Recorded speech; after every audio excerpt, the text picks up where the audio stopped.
Мастачка, фотограф і дызайнер Дар'я Карпова на працягу 20 гадоў працуе ў напрамку фуд-арт. Яна фатаграфуе прадукты харчавання. Такое захапленне неўзабаве стала вядучым і ў творчасці. Это такая живопись в стиле арт-фуд, это такая интерьерная живопись. Работы, как вы видите, очень яркие, сочные, колоритные. Да и само название выставки говорит нам о позитивных эмоциях. Но большая часть работ, как я уже говорила, они были созданы буквально там 2020 год, 2019-2018, есть работы 2016 года.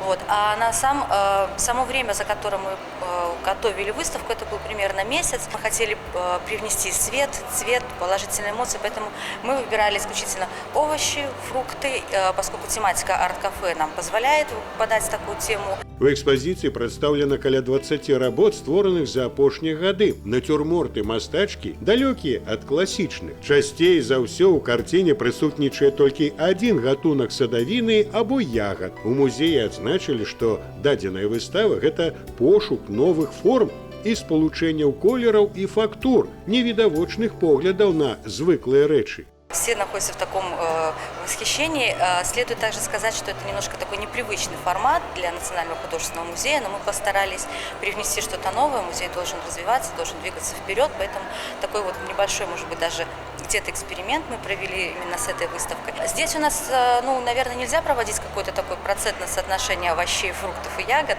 Вот. Мы сделали композицию, исходя из того, как работы сочетаются между собой. То есть, допустим, у нас представлена такой триптих «Золотая картошка», то есть даже в таком ключе мы попытались поработать. Атрымаць вітаміны жывапіс зможа кожны ў Нацыянальным мастацкім музеі. Выстава працуе да 10 студзеня наступнага года.